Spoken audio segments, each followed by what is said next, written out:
مدینہ شریف سے بدر کی طرف.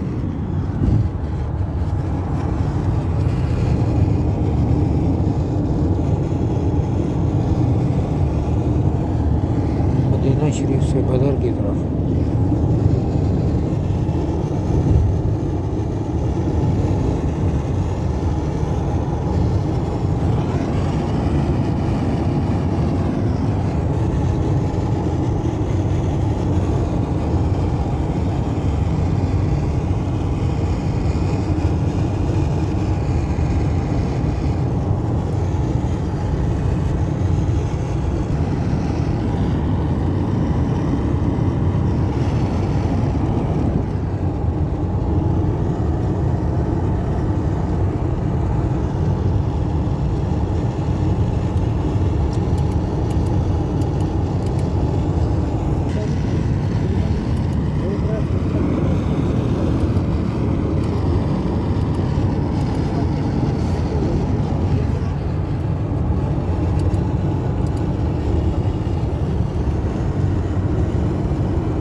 مسجد الروحہ المدینہ المنورہ.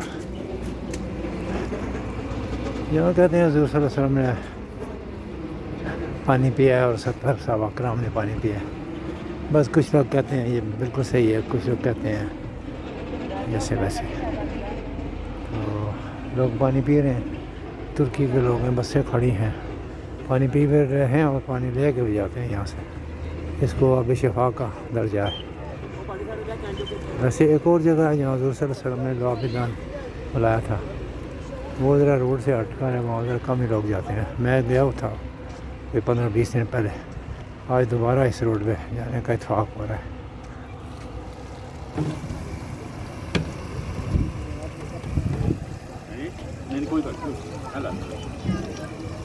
نہیں رہے گا کہ ان بدر والوں کے بارے میں جو اللہ کی طرف سے آئی ہے بات, وہ بات میں کسی کے لیے نہیں آئی کہ افعلوا ما شئتم فإنی قد غفرت. میرے نبی نے فرمایا, اللہ تعالیٰ نے میرے بدر کے ساتھیوں سے فرما دیا ہے, جاؤ جو مرضی کرو میں نے تمہیں معاف کر دیا.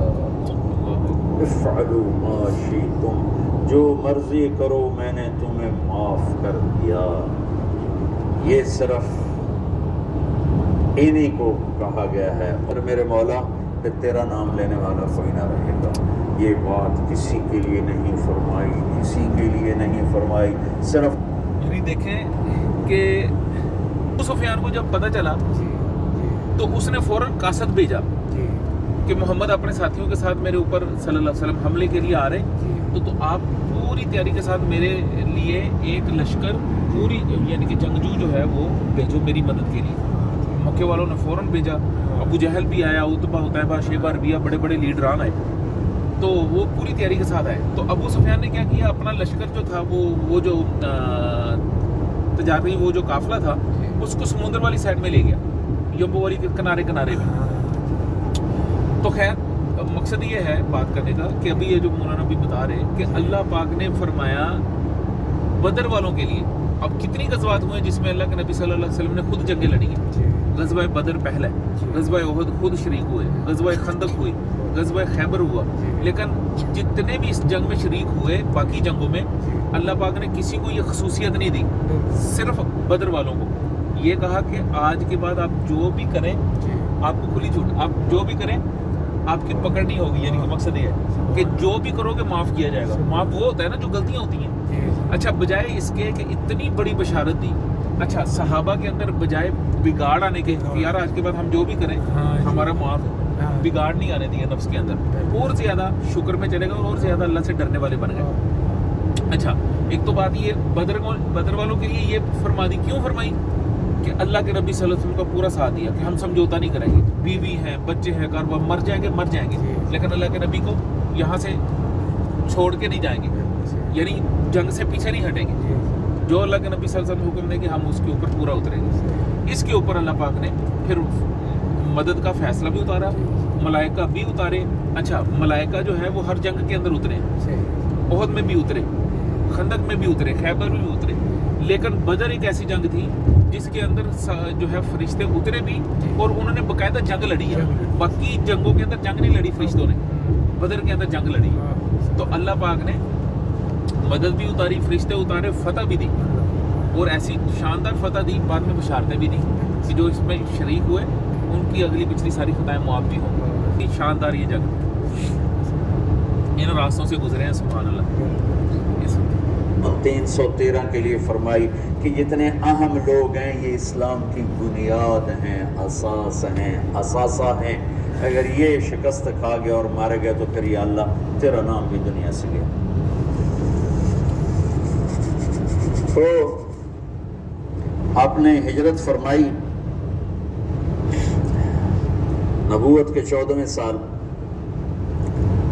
27 صفر. عورتوں نے سونے کے زیور دے دیے کہ جا کے ہتھیار خرید کے لاؤ, ہم مدینے والوں کے خلاف جنگ کریں گے. یہ 40 آدمیوں کا قافلہ جب شام سے واپس آئے تو مدینہ راستے میں پڑتا تھا, تو خبر ملی تو اللہ کے نبی نے فرمایا کہ ابو سفیان کے قافلے کو روکا جائے, یہ ہتھیار ہمارے خلاف استعمال ہوں گے تو اس پر قبضہ کر کے ہمیں اپنے فائدے میں اس کو استعمال کرنا چاہیے. یہ آپس میں مشاورت ہوئی. تو مسجد میں جتنے لوگ بیٹھے تھے ان سے فرمایا چلو بھائی, کوئی تیاری نہیں, کوئی اس کے لیے اعلان جنگ نہیں, اور فرمایا کہ 3 میل کے دائرے میں جس کی وہ سواری ہے تو وہ لے لے اور باقی ویسے ہی چلو. اور 64 اس میں اوس تھے اور باقی خزرج تھی. خزرج سب سے زیادہ سے 100 سے اوپر خزرج تھے اور 86 اس میں مہاجرین تھے, اور 64 قبیلہ اوس چھوٹا قبیلہ تھا, خزرج بڑا قبیلہ تھا. 2 گھوڑ سوار تھے, ایک مقداد بن اسود اور ایک زبیر بن عوام, اور 60 اونٹ تھے ٹوٹل یا 70.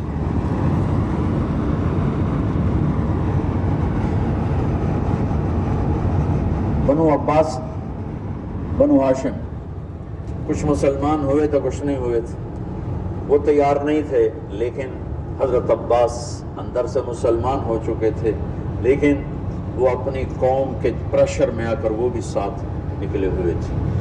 اور اخرز بن شریک بنو زہرہ کا سردار تھا, اس کے بھی 300 آدمی ساتھ نکلے ہوئے تھے. لیکن جب کچھ سفر ہو گیا تو ابو سفیان کا پیغام پہنچا کہ ہم مدینے والوں کی اس سے خطرے سے نکل گئے ہیں, تو لہذا تم واپس آ جاؤ. تو جب یہ پیغام, تو حکیم بن حزام رضی اللہ عنہ بعد میں مسلمان ہوئے. انہوں نے کہا اب تو ضرورت نہیں ہے جنگ کی, وہ قافلہ واپس نکل گیا ہے. یہاں 2 گھوڑے, یہاں 8 تلواریں, ادھر 600 تلواریں, وہ تو پورے مسلح ہو کے نکلے تھے. اور یہاں وَإِنَّ فَرِيقًا مِّنَ الْمُؤْمِنِينَ لَكَارِهُونَ, اور یہاں جب پتہ چلا کہ سامنے ابو سفیان نہیں ہے, اب تو ابو جہل ہے, تو ہمارے پاس تو تیاری کوئی نہیں ہے. تو کچھ مسلمان گھبرانے لگے کہ اب کیا ہو. ابو ہریرہ رضی اللہ عنہ کی پہلی جنگ تھی موتا, اس میں روم تھا 1 لاکھ, صحابہ تھے 3000. دشمن کا خوف نکالنے کے لیے تھی اور اللہ کی مدد دکھانے کے لیے تھی اور اللہ کا غیبی نظام چلانے کے لیے تھی. تو آپ نے پوچھا, بولو بھئی کیا کریں, واپس چلیں یا آگے بڑھیں. واپس جاتے تو سارے عرب سے اسلام کا روب اٹھ جاتا، اور قریش کی دشمن کو ہمیشہ انہیں سینے پر تیر کھایا ہے، کبھی پشت پہ تیر نہیں کھائے. وَلَسْنَا عَلَى الْأَعْقَابِ تَدْمَا قُلُوبُنَا وَلَكِنْ عَلَى الْأَقْدَامِ تَقْطُرُ الدِّمَاءُ. عبداللہ بن زبیر حجاج سے لڑ رہے تھے، کل 18 آدمی ساتھ تھے، 18، اور 4000 تھے شامی. تو صبح سے لے کر عصر تک 18 آدمیوں کے ساتھ 4000 کو حرم میں داخل نہیں ہونے دی. تو حجاج خبیث نے کہا اوپر سے پتھر مارو، یہ جن ہے، ایسا نہیں گرے گا. اور اللہ کے نبی کا خون پیا تھا نا، تو ان میں اتنی طاقت تھی، دونوں ہاتھوں میں تلوار لے کے لڑ رہے تھے. تو اوپر سے انہوں نے پتھر مارے، وہ جو ہوتی تھی اس زمانے کی تو بیت اللہ کو بھی لگ رہے تھے، اور ایک پتھر آ کر عبداللہ بن زبیر کو ماتھے پہ لگا، تو خون کا فوارہ چھوٹا نا سینے پر، تو کہا وَلَسْنَا عَلَى الْأَعْقَابِ تَدْمَا قُلُوبُنَا. ہم وہ نہیں ہیں جو پیٹھ پہ زخم کھا کے ایڑیوں کو رنگین کریں، ہم وہ ہیں جو سینے پہ زخم کھا کے اپنے پنجوں کو مہندی لگاتے ہیں. فلاں گزرے، یہاں ابو البختری ایک ایک کا نام لے کر فرمائے، یہاں یوں لکڑی کا نشان لگا کے بتائے، یہاں عتبہ گرے گا، یہاں شیبہ گرے گا، یہاں ولید گرے گا، یہاں ابو جہل گرے گا. اور اگلے دن فرماتے ہیں صحابی کہ جہاں میرے نبی کی لکڑی تھی وہیں ان کی لاشیں پڑی تھی. تو جمعہ کا دن آیا تو آپ نے صفیں درست فرمائیں. تو غزیہ رضی اللہ تعالیٰ عنہ وہ صف میں کھڑے تھے، ذرا ان کا پیٹ بڑا تھا، آگے نکلا ہوا تھا. تو آپ نے انگلی چبو کر کہا پیچھے ہٹو. کہا یا رسول اللہ آپ نے مجھے دکھ پہنچایا، تکلیف پہنچائی. کیا ہوا؟ آپ نے مجھے انگلی ماری. کہا تو پھر کہا میں بدلہ لوں گا. آپ کا لے لو. یعنی ایسے نہیں، میرا ننگا پیٹ ہے، آپ نے زرہ پہنی، آپ پیٹ سے کپڑا ہٹائیں، میں وہاں انگلی ماروں گا جہاں آپ نے مجھے انگلی ماری. آپ بڑے حیران ہو رہے ہیں یہ کیا کہہ رہا ہے. پھر آپ نے کپڑا ہٹا دیا اپنے پیٹ سے، تو ایک دم چمٹ کے چومنے لگے گا یا رسول اللہ مجھے لگتا ہے میں نہیں بچوں کا جاتے جاتے آپ کا بوسہ دے. اور وہ اس جنگ میں شہید ہوئے. 6 مہاجرین شہید ہوئے اور 8 انصار شہید ہوئے، 14 ٹوٹل